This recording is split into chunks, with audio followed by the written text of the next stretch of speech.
নমস্কার আমার দিদি ও বোনেরা, অর্চনা লাইফস্টাইল চ্যানেলে সবাইকে জানাই গুড মর্নিং। যে যেখান থেকে আমার ব্লগটি দেখছো সবাইকে অনেক অনেক ধন্যবাদ ও ভালোবাসা জানিয়ে আজকের আমি এই ব্লগটি শুরু করছি। তোমরা দেখতে থাকো, আর যদি আমার এই ব্লগটি ভালো লেগে থাকে প্লিজ আমার চ্যানেলে একটি লাইক ও সাবস্ক্রাইব করে দিও। এখন বাজে সকাল 6টা। তো আমি ঘুম থেকে উঠেছি, উঠে আগে ঠাকুর ঘরে এসে ঠাকুরকে একটু প্রণাম করে ঠাকুর ঘরে যে আলোটা জ্বলে থাকে ঠাকুরের কাছে, আলোটা আমি নিভিয়ে দিয়ে এবারে জানালাগুলো খুলে তারপরে আমি দরজাটা খুলে দিয়েছি। বেশ দুদিন বৃষ্টি হয়েছিল ভালোই, আজকের একটু রোদ বেরিয়েছে। যাই হোক, ভালোই হয়েছে। জামা কাপড়গুলো সব বাড়ির মধ্যে ভ্যাপসানা হয়ে পড়ে আছে, ওইগুলো একটু রোদেও দিতে পারবো। তো এখানে আমি বাবাদের রুমটা একটু গুছিয়ে নিচ্ছি। মা ওখানে রান্নাঘরে আছে, ভাই যেহেতু স্কুলে যাবে তো টিফিন বানাতে হবে, তো তাই রান্নাঘরে আছে, আর আমি এখানে বিছানাটা একটু গুছিয়ে নিচ্ছি। আমি জানি আমি খুব একটা ভালো ব্লগও বানাতে পারি না, আর গুছিয়ে কথাও বলতে পারি না। তবু বাড়ির মধ্যে থাকি তো মাঝে মধ্যে ইচ্ছে হয় খুঁটিনাটি যা কিছু কাজ করি তোমাদের সাথে একটু শেয়ার করি। তো আমার ভিডিও ভালো হয় না বলেই হয়তো আমার ভিডিও তোমরা কেউ দেখতে চাও না। বিশ্বাস করো, আমি না যতটা পারি আমি চেষ্টা করি ভালো করার, কিন্তু কি করব বলো। আর এদিকে আমার ফোনটাও তো জলে পড়ে গেছিলো, তাই আমার ক্যামেরাটাও এরকম পুরো ফ্যাকাশা হয়ে গেছে, সারানোর পরেও এরকম হয়ে আছে। যাই হোক, এই যে আমি জামা কাপড়গুলো এখানে গুছিয়ে নিচ্ছি, এগুলো না দুদিনের জামা কাপড়। দুদিন ধরে তো বৃষ্টিও হয়েছিল, তাই বাড়ির মধ্যে এখানে সেখানে সব মেলা হয়েছিল, সব তুলে নিয়ে এসেছি। এখনও কিছু কিছু ভেজা আছে, সেগুলো মেলা আছে, আর এই যেগুলো শুকনো হয়ে গেছে সেগুলোকে তুলে নিয়ে এসেছি। এগুলো এবারে সব পাট করে দেবো। আর জানো তো, মেয়েদের না কোথাও শান্তি নেই। বাড়িতে থাকলেও তোমাকে কথা শুনতে হবে, বাইরে বেরোলেও তোমাকে কথা শুনতে হবে। বাড়ির মধ্যে থাকলে তোমাকে শুনতে হবে কিছু কাজকর্ম কিছু নেই, শুধু খালি ঘরের মধ্যে শুয়ে বসে কাটাচ্ছে। আর বাইরে বেরোলে বলবে যে লাজ নেই লজ্জা নেই, সারাক্ষণ শুধু খালি বাইরে ড্যাং ড্যাং করে ঘুরছে, একদমও ঘরে সংসারে মন নেই, বাইর মুখও একদম চরিত্র নিয়ে পর্যন্ত কথা তুলবে। আর বিয়ের পরে তো সব কিছু সুখ শান্তি বলো সব জলাঞ্জলিই চলে যায়। তুমি যতই কাজকর্ম করো না কেন, যতই সবাইকে মানিয়ে নিয়ে চলার চেষ্টা করো না কেন, সেই তোমাকে দিন শেষে শুনতে হবে কিছুই তো কাজ জানো না, কি শিখে এসছো, কি বা পারো, এই সব। আর একটু কোনো খুঁত পেলেই তো হয়, তারপরে তোমার পুরো গুষ্টি উদ্ধার করে রেখে দেবে। এই হচ্ছে মেয়েদের জীবন। তো এখানে যাই হোক, আমি সব এই যে জামা কাপড়গুলো এই যে একটু গুছিয়ে রাখছি, গুছিয়ে নিয়ে তারপরে আবার পাট করে রেখে দেবো। আর আমি সকালে উঠে আগে আমি ঘরটা ঝাঁটিয়ে নিয়েছিলাম, ওটা আমি আর দেখাইনি।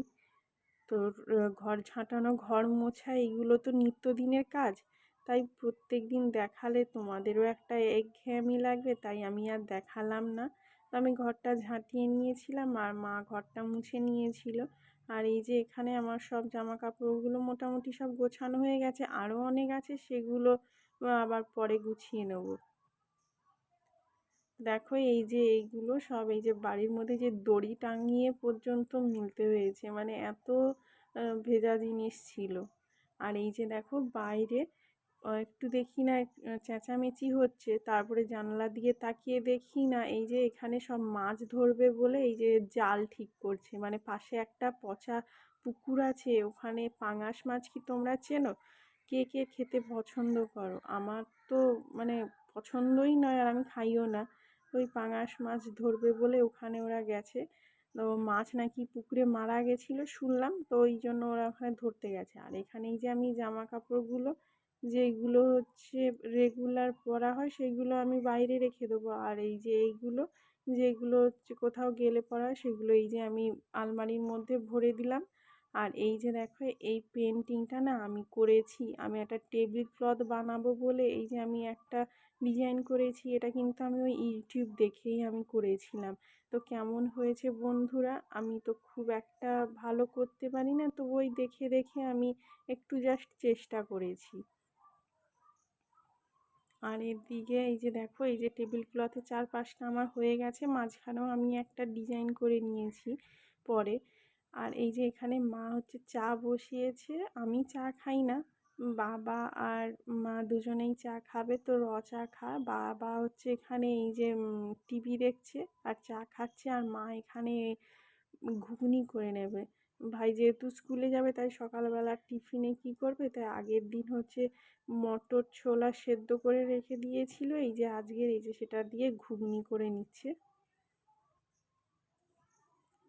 কার কার ঘুগনি খেতে ভালো লাগে? আমার ঘুগনি খুব একটা খেতে ভালো লাগে না, এই যে কাবুলি ছোলাটা তবুও একটু খাই, কিন্তু এমনি মটরের এটা আমার খুব একটা ভালো লাগে না। এই যে রান্না হয়ে গেছে, ভাইও খেয়ে দিয়ে স্কুলে চলে গেছে, সবার খাওয়া হয়ে গেছে, আমি লাস্টে ওই যে খাচ্ছি। আগের দিনে সিমাই ছিল আর মুড়িটা দিয়ে আমি খেয়ে নিচ্ছি। আর এদিকে মা সবজি কেটে নিয়েছে, আমি এখানে দুপুরে রান্না করতে চলে এসেছি। এই যে বাবা রুই মাছ নিয়ে এসেছিলো, রুই মাছগুলো আমি ভাবলাম যে সবজি দিয়ে একটু ঝোল করব।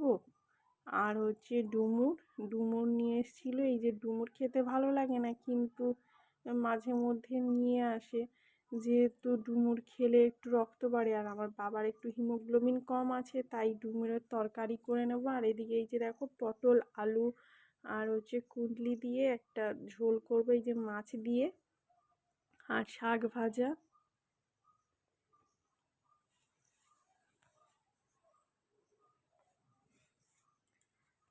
এখানে আমি তরকারিটা করে নিচ্ছি। আমাদের তো খুব সামান্য তেলেই রান্না হয়, যেহেতু বাবার হার্টেরও প্রবলেম আছে আর মায়েরও লিভারের প্রবলেম আছে, পায়ের প্রবলেম আছে, তাই তেল মশলা আমরা খুবই কমই খাই। তো এখানে আমার মোটামুটি তরকারিগুলো হয়ে গেছে, এই যে ডুমুরের তরকারি, মাছের ঝোল, শাক ভাজা, আর কালকের হচ্ছে ডাল ছিল, ওটাকে আমি গরম করে নিয়েছিলাম। আর এখানে দেখো আমি হটপটের মধ্যে আমি একটু ভাত তুলে রেখে দেবো, এটা আমি ভাইয়ের জন্য রেখে দেবো, কারণ হটপটের মধ্যে ভাতটা রেখে দিলে না ভাতটা গরম থাকে, কারণ ও তো দেরি করে বাড়িতে ফিরবে, তো তখন ভাতটা পুরো ঠান্ডা হয়ে যায়। আর যেহেতু মানে এমনি হাঁড়ির মধ্যে থাকলে না একটা জল জল টাইপের বেরিয়ে যায়, আর গরম গরম ভাতটা থাকলে খেতেও ভালো লাগে। তো তাই ওই রকম ওর জন্য হচ্ছে হটপটে ভাত রেখে রেখে দিই, গরম গরম যাতে এসে খেতে পারে। আর এদিকে হচ্ছে আমি দুটো পাপোশ ভিজিয়েছিলাম, দেখো কত নোংরা জল বেরিয়েছে, এইগুলো আমি একটু কেচে টেচে নিয়ে ধুয়ে নেব, তারপরে আমি স্নানও করে নেব। এখানে আমি স্নান করে এই যে চলে এসেছি। আর এই যে এগুলো হচ্ছে আগের দিনের জামা কাপড়গুলো ছিল, এইগুলো এখনও হালকা হালকা ভেজা আছে। আমি আজকেও আর বাইরে সাহস করে কোনো কিছু মিলতে পারলাম না, কারণ সকালবেলাটা দেখলাম যে রোদ বেরিয়েছে, তারপরে আবার দুপুরের দিকটা দেখলাম যে মেঘলা মেঘলা, আবার যদি বৃষ্টি চলে আসে একটু শুকনো হবে আবার ভিজবে, তাই আমি আর মানে বাইরে আর মিললাম না, বাড়ির মধ্যেই আমি সব কিছু আমি মিলে দিচ্ছি। তারপরে হচ্ছে এগুলো সব মেলা টেলা হয়ে গেলে তারপরে আমি পুজো টুজো করে নেবো। এই যে দেখো বাড়ির মধ্যেই সব মিলে দিয়েছি, আর এই যে আমাদের ছোট্ট মন্দির, আমি পুজো করে নিচ্ছি এখানে। তো পুজো করার সময় শিব ঠাকুরের মাথায় প্রত্যেক দিনই বেলপাতা দিতে হয়। তো আমাদের একটা বেল গাছ ছিল, তো ওটা ছিল টবের মধ্যে, তো গাছটা ঠিকঠাকভাবে বাড়ছিল না দেখে আমি একটু ওস্তাদি দেখিয়ে গাছটাকে তুলে আমি মাটির মধ্যে লাগিয়ে দিয়েছিলাম। তারপরে দেখি ওই সময় তো বৃষ্টি ঠিকঠাক হয়নি, গাছটা তার পুরো শুকিয়ে গেছে, এখন দূর থেকে পাতা তুলে নিয়ে আসতে হয়। আর এদিকে আমরা সবাই খাওয়া দাওয়া করে নিচ্ছি। আর এদিকে দেখো এই যে আমি না একটা এই যে গ্লাসটা আমি ভেঙে ফেলেছি, মানে রান্না করার সময় এটা ভেঙে ফেলেছি। তো এটা আমি স্নান করার আগে ফেলে দিয়ে আসবো ভাবছিলাম, তারপরে আমার আর খেয়ালও নেই। আর এই যে নোংরাগুলো, এগুলো নোংরা বলতে এই যে সবজি বাজার টাজার করা হয় সেই পলিথিনগুলো একসাথে জমা হলে সব ফেলে দিয়ে আসি, তো আমি এইগুলো সব ফেলে দিয়ে আসবো।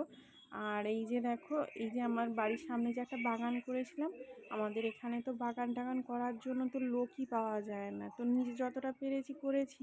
তো তবুও দেখো এই যে গরু এসে গাছ তার খেয়ে চলে গেছে। আর এই যে ছাদে যে গাছগুলো, এইগুলো কিন্তু সবই শুকিয়ে গেছিলো, অনেক গাছই শুকিয়ে গেছে।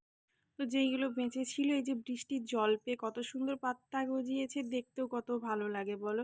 আর এই যে দেখো ফুলও হয়েছে। আর এই যে এখানে একটা গোলাপ গাছ, আমি ভেবেছিলাম এই গোলাপ গাছটা হয়তো আর হবে না, এটা কত বড় ছিল, কিন্তু রোদে পুরো শুকিয়ে গেছিলো, ওইটুকুই ছিল। তো বৃষ্টির জল পেয়ে এই যে পাতা গজিয়েছে, দেখতেও ভালো লাগছে। তো এই ছিল আজকের আমার ভিডিওটি। আর যদি ভালো লেগে থাকে প্লিজ আমার চ্যানেলে একটি লাইক ও সাবস্ক্রাইব করে দিও।